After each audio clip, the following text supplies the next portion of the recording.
Subscribe करने के बाद घंटा दबाएं ताकि आप अगली वीडियो घंटा न मिस कर पाए। तो भैया चलिए आज के इस वीडियो में हम जानते हैं कि स्पाइस मनी एप्लीकेशन में जो IRCTC आईडी है उसे कैसे खरीदेंगे और उसे कैसे एक्टिवेट करेंगे। फुल प्रोसेस आज की इस वीडियो में मैं आपको बताने वाला हूं।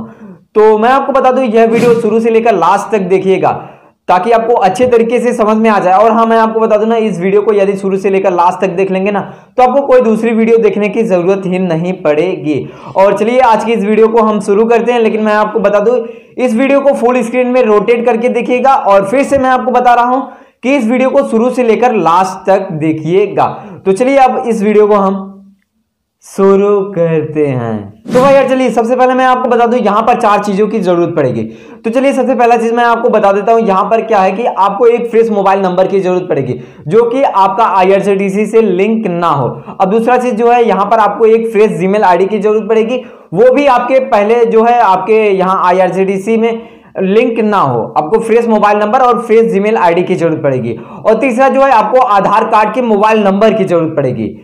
समझ रहे हैं ना? नहीं समझना तो देखिए ये नहीं समझे होंगे तो मैं आपको बता दूं यहां पर आप अपना आधार कार्ड आपके पास होगा ही, तो आपके आधार कार्ड में कौन सा मोबाइल नंबर लिंक है वो आपका मोबाइल नंबर जो है आपके साथ रहना चाहिए। क्योंकि यार यहां पर जब IRCTC आईडी एक्टिवेट करेंगे ना तो वहां पर आपको अपडेट करना पड़ेगा। तो वहां पर आपको जो है OTP लगेगा आपके आधार आईडी से, जो है आधार कार्ड से जो मोबाइल नंबर आपका लिंक है उसका जो है OTP लगेगा, तभी जाकर आपका अपडेट हो पाएगा। और नंबर चौथा की जो जरूरत पड़ेगी वो है आपको 2200 रुपए की जरूरत पड़ेगी, जो कि आप IRCTC आईडी 2200 रुपए में खरीद पाएंगे। अब चलिए मैं आपको दिखाता हूं। सबसे पहले ये दिखाता हूं कि आप कैसे IRCTC आईडी जो है परचेस करेंगे। तो भाई चलिए सबसे पहले हम स्पाइस मनी एप्लीकेशन को लॉगिन करके ओपन कर लेंगे।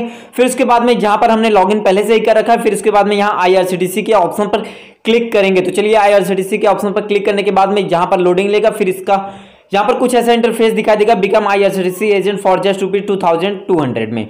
अब क्या करना पड़ेगा, हमें यहां बाय IRCTC आईडी के ऑप्शन पर क्लिक करना पड़ेगा।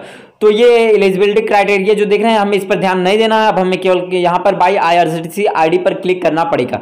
तो चलिए यहाँ पर हम क्लिक कर देते हैं। क्लिक करने के बाद में आपके मोबाइल का IMI नंबर शो होगा, तो वहां पर ये जैसे देख से शो रहा है। फिर टिक के ऑप्शन पर क्लिक करके कंफर्म एंड पे के ऑप्शन पर क्लिक करके फिर यहाँ पे नाउ के ऑप्शन पर क्लिक कर देंगे।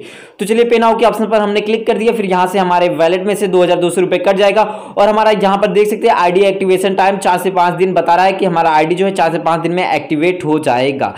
अब ये हमने तो बहुत ही आसानी तरीके से खरीद लिया। अब इसके आगे का क्या प्रोसेस है चलिए मैं आपको बताता हूँ। तो भैया जैसा कि देख सकते हैं हमने यहाँ पर कितना आसानी तरीके से IRCTC आईडी जो है हमने परचेज कर लिया। लेकिन मैं आपको बता दूं ना, यहाँ पर एक चीज का आपके दिमाग में क्वेश्चन होगा कि भाई यार यहाँ पर हमने इतने आसानी तरीके से हमने यहाँ पर IRCTC आईडी तो परचेज कर लिया, लेकिन ये भी हो सकता है जो हमारा स्पाइस मनी आईडी बनाए थे उसमें जो हम अपना मोबाइल नंबर और जीमेल आईडी दिए थे हो सकता है वो हमारे IRCTC आईडी जो हमने पर्सनल आईडी से के लिए बनाया था, पर्सनल टिकट बुक करने के लिए बनाया था, हो सकता है वहां पर लिंक हो। तो मैं आपको बता दूं यहाँ पर चिंता करने की कोई बात नहीं है। आपको क्या करना पड़ेगा, यहाँ से 2 से 3 दिन तक वेट करना पड़ेगा। 2 से 3 दिन के बाद में आपको यहाँ पर स्पाइस मनी की तरफ से कॉल कर दिया जाएगा। और कॉल करने के बाद में आपसे आपका मोबाइल नंबर और जीमेल आईडी फ्रेश पूछ लिया जाएगा। तो आपको क्या करना पड़ेगा, वहां पर जो आपको फोन किया रहेगा तो उसको आपको अपना जो फ्रेश मोबाइल नंबर बता देना पड़ेगा और फ्रेश जो है जीमेल आईडी बता देना पड़ेगा। तो आपको क्या होगा कि 2 से 3 दिन के अंदर में नहीं, जब आप अपना मोबाइल नंबर और जीमेल आईडी बता देंगे ना तो उसके बाद में 1 से 2 दिन के अंदर में आपके जीमेल आईडी पर जो आपने जीमेल आईडी दिया था उस पर आपको आपका जो है यूजर आईडी और पासवर्ड जो है सेंड कर दिया जाएगा। और हाँ, और आपके मोबाइल नंबर पर एक वेरिफिकेशन कोड भी सेंड कर दिया जाएगा। लेकिन मैं आपको बता दूं ये सब प्रोसेस जो है 4 से 5 दिन लग जाएगा। आपको 4 से 5 दिन वेट करना पड़ेगा। और हाँ, मैं आपको बता दूं यदि आपके पास फ्रेश मोबाइल नंबर नहीं है तो आप नया सिम परचेस कर लीजिए ताकि आपको आसानी हो यहाँ पर यूजर आईडी और पासवर्ड जो है खरीदने में IRCTC का। अब चलिए हमने यहां से 4 से 5 दिन तो वेट कर लिया है। तो भाई यार हमने 4 से 5 दिन पहले ही अपना ये आईडी जो है एक्टिवेट किया था, तो अब हमारा आईडी जो है आ चुका है। अब चलिए हम जीमेल आईडी पर चल के आपको दिखाते हैं अब आपको कैसे एक्टिवेट करना है। तो भाई यार चलिए सबसे पहले हम यहाँ से जीमेल आईडी को सबसे पहले ओपन करेंगे। तो चलिए अपना जीमेल जो है ओपन करेंगे। तो चलिए जीमेल को ओपन कर लेते हैं। ओपन करने के बाद में यहाँ पर हम क्लिक करेंगे, ये जैसा कि देख सकते हैं, इस पर क्लिक करेंगे, अपना जीमेल आईडी सिलेक्ट कर लेंगे। तो मेरा यही जीमेल आईडी है, तो यहाँ टिकट एडमिन करके ऑप्शन आएगा, नहीं आया हो तो रिफ्रेश कर लीजिएगा। तो चलिए यहाँ पर टिकट एडमिन का ऑप्शन आया, तो यहाँ पर जैसा कि देख सकते हैं हमारा यहाँ पर जो है, यहाँ पर हमारा आईडी जो है सो रहा है और यहाँ पर हमारा जो है पासवर्ड सो रहा है। अब हमें इस आईडी को एक्टिवेट करना है, तो हमें यहाँ क्लिक हियर के ऑप्शन पर क्लिक करना पड़ेगा। तो चलिए हम यहाँ क्लिक हियर के ऑप्शन पर क्लिक करेंगे। क्लिक करने के बाद में यहाँ पर नया टैब ओपन होकर आएगा। फिर उसके बाद में यहाँ पर हमें एक्टिवेशन का ऑप्शन आएगा, एक्टिवेशन कोड का। तो चलिए ये जैसा कि देख सकते हैं जूम मैंने कर दिया। फिर उसके बाद में एक्टिवेशन कोड का ऑप्शन देख रहे हैं। अब हमें यहाँ पर कोड जो है एंटर करना पड़ेगा। कोड कहाँ आया, तो चलिए मैं आपको बताता हूँ। यहाँ से बैक आ जाता हूँ, फिर जीमेल आईडी को सबसे पहले ओपन कर लेता हूँ। पहले अपने जीमेल को ओपन कर लेता हूँ। तो चलिए ये है मेरा जीमेल, तो सबसे पहले मैं इसको ओपन कर लेता हूँ। तो चलिए हमने जीमेल को ओपन कर लिया। जीमेल को ओपन करने के बाद में यहाँ तो एक्टिवेशन कोड नहीं है। अब हमें बैक आना पड़ेगा, फिर मैसेज को चेक करना पड़ेगा, हो सकता है हमारे मोबाइल नंबर पे आया है। तो चलिए हमारे यहाँ मोबाइल नंबर पर एक्टिवेशन कोड आया है। तो ये जैसे देख सकते हैं, अब हमें क्या करना पड़ेगा, 8835 हमारा एक्टिवेशन कोड है। इसे हमें अपने वहां पर एंटर करना पड़ेगा जहां बोला जा रहा था। तो चलिए हम वहां पर एंटर कर देते हैं। एंटर करने के बाद में एक्टिवेट के ऑप्शन पर क्लिक कर देते हैं।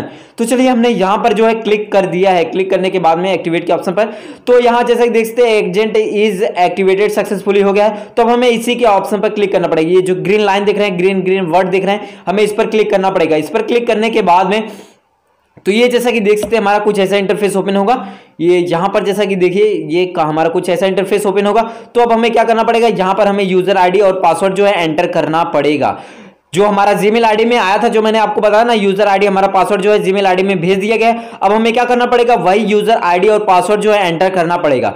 तो चलिए फटाफट हम यहाँ पर एंटर कर देते हैं यूजर आईडी पासवर्ड, और कैप्चा भी ये फिल कर देते हैं। ये जो सो रहा है कैप्चा ये फिल कर देंगे। फिर उसके बाद में यहाँ आई एक्सेप्ट के ऑप्शन पर क्लिक करके यहाँ लॉगिन के ऑप्शन पर हम क्लिक कर देंगे। चलिए यहाँ लॉगिन के ऑप्शन पर हमने क्लिक कर लिया। क्लिक करने के बाद में देखते हैं हमारा क्या इंटरफेस जो है ओपन होता है। अब देखिए ये हमारा फिर से यहाँ पर कुछ इंटरफेस नया ओपन हुआ है। तो ये जैसे देखते हो गया। अब हमें क्या करना पड़ेगा, अपडेट प्रोफाइल ऑफ सब एजेंट का जो ये ऑप्शन देख रहे हैं, हमें इस पर क्लिक करना पड़ेगा आधार वेरीफाई करने के लिए। तो चलिए आधार बेस्ड केवाईसी पर हम क्लिक करते हैं। तो चलिए क्लिक करने के बाद में यहाँ पर हमारा कुछ ऐसा इंटरफेस होगा। तो अब हमें क्या करना पड़ेगा, आधार नंबर यहाँ पर एंटर करना पड़ेगा। तो चलिए सबसे पहले हम यहाँ पर अपना आधार नंबर जो है एंटर कर देते हैं। एंटर करने के बाद में हम यहाँ पर अपना फर्स्ट नेम जो है एंटर करेंगे। फर्स्ट नेम चलिए हम अपना एंटर कर देंगे जो हमारे आधार कार्ड पर है। फिर उसके बाद में हम यहाँ लास्ट नेम जो है एंटर कर देंगे अपना। चलिए लास्ट नेम एंटर कर देते हैं। एंटर करने के बाद में जनरेट ओटीपी के ऑप्शन पर हम क्लिक कर देंगे। तो हमारा जो मोबाइल नंबर लिंक है आधार कार्ड से, उसी पर ओटीपी आएगा। तो अभी देखते हैं हमारा ओटीपी आ जाता है। ये जैसा कि देख सकते हैं अभी आ जाएगा थोड़ी देर में, ये आ गया है। तो हम इसी ओटीपी को यहाँ पर एंटर कर देंगे। तो चलिए हमने यहाँ पर इसको जूम करते हैं सबसे पहले। तो यहाँ पर हम इस ओटीपी को यहाँ पर एंटर कर देते हैं। ओटीपी एंटर कर देते हैं। एंटर करने के बाद में वैलिडेट ओटीपी के ऑप्शन पर हम क्लिक कर देंगे।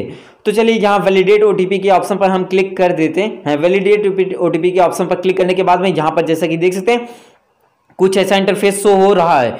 KYC update is successfully against Aadhaar number. ये जैसे कि देखते हैं हमारा केवाईसी जो है सक्सेसफुली हो गया। अब हम चलिए स्पाइस मनी एप्लीकेशन को ओपन करके देखते हैं कि भाई यार अब हम टिकट बुक कर सकते हैं कि नहीं बुक कर सकते। तो चलिए हमें सबसे पहले तो लॉगिन करना पड़ेगा। तो चलिए यहाँ पर हम लॉगिन कर लेते हैं। चलिए सबसे पहले हम अपना पासवर्ड जो है यहाँ पर एंटर कर देते हैं। पासवर्ड एंटर करने के बाद में यहाँ लॉगिन के ऑप्शन पर क्लिक कर देते हैं। तो फिर उसके बाद में जहां पर हम अपना लॉगिन कर लेते हैं। तो चलिए सबसे पहले हम अकाउंट वेरीफाइड तो हमारा हो गया है। अब इसके बाद में यहाँ पर हमारा एप्लीकेशन ओपन हो गया। तो यहाँ पर सबसे पहले तो अपडेट मांग रहा है। तो चलिए सबसे पहले बैक आकर हम यहाँ प्ले स्टोर में आकर अपडेट कर लेते हैं। हो सकता है आप में भी ये अपडेट मांगे, तो आप प्ले स्टोर में सर्च करके स्पाइस मनी तो यहाँ पर अपडेट कर लेंगे। तो चलिए स्पाइस मनी सबसे पहले हम सर्च करते हैं, फिर उसके बाद में यहाँ पर अपडेट करते हैं। ये जैसा कि देख सकते हैं अपडेट का ऑप्शन है। तो चलिए हम अपडेट करते हैं। फिर उसके बाद में यहाँ पर हमारा नेट स्लो है। तो भाई ऐसा मत सोचिएगा कि हमारे यहाँ नेट बहुत फास्ट चलता है, नेट बहुत स्लो है। केवल मैं इस वीडियो को फास्ट फॉरवर्ड किया हूँ, इसलिए हमारा जल्दी जल्दी जो है अपडेट हो चुका है। अब देखिए इंस्टॉल भी हो चुका है। अब देखिए यहाँ पर हम ओपन कर लेते हैं इसको। ओपन करने के बाद में यहाँ पर देखते हैं क्या इंटरफेस जो है ओपन होता है। तो चलिए यहाँ पर हमारा ये इंटरफेस ओपन हो रहा है।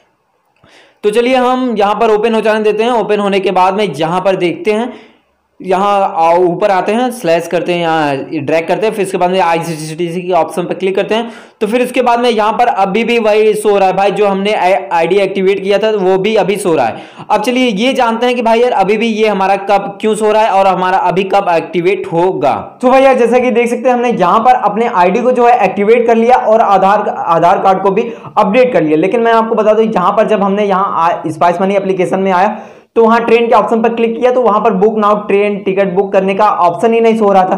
तो मैं आपको बता दूं, अब इसके बाद में भी आपको 24 घंटे वेट करना पड़ेगा, तब जाके आप यहां पर टिकट को बुक कर सकते हैं। तो चलिए हम 24 घंटे वेट कर लेते हैं। यार अब तो हमने वेट कर लिया, वेट करने के बाद में अब देखते हैं हमारा क्या इंटरफेस ओपन होता है। तो चलिए फिर से हम स्पाइस मनी एप्लीकेशन में लॉगिन करते हैं। तो भैया चलिए फिर से हम यहाँ स्पाइस मनी एप्लीकेशन में आ गए। फिर उसके बाद में 24 घंटे के बाद में अब हम यहाँ पर लॉगिन किए हैं। फिर उसके बाद में यहाँ पर जैसे देख सकते हैं IRCTC के ऑप्शन पर क्लिक करते हैं, प्लीज वेट का ऑप्शन आता है। तो यहाँ पर अब देखिए जो है यहाँ पर कुछ ऐसा इंटरफेस ओपन हो गया है। अब देखिए यहाँ पर अब हमारा वो आईडी एक्टिवेशन वाला टाइम नहीं आ रहा है। अब यहाँ से हम अपनी टिकट को बुक कर सकते हैं। यार अब तो हमने यहाँ पर IRCTC आईडी भी खरीद लिया स्पाइस मनी एप्लीकेशन से और हमने इसको एक्टिवेट भी कर लिया। अब यहाँ पर हम ट्रेन टिकट भी बुक कर सकते हैं, लेकिन आपको ये नहीं पता है कि भाई यार स्पाइस मनी एप्लीकेशन से ट्रेन टिकट कैसे बुक किया जाता है। तो वो आप हमें कमेंट बॉक्स में जरूर लिख कर बताइएगा कि भाई यार हमें ट्रेन टिकट नहीं बुक करना आता है। तो मैं इसके लिए एक वीडियो जरूर बनाऊंगा जिसमें आपको बताऊंगा कि भाई आप स्पाइस मनी एप्लीकेशन में कैसे ट्रेन टिकट बुक कर पाएंगे।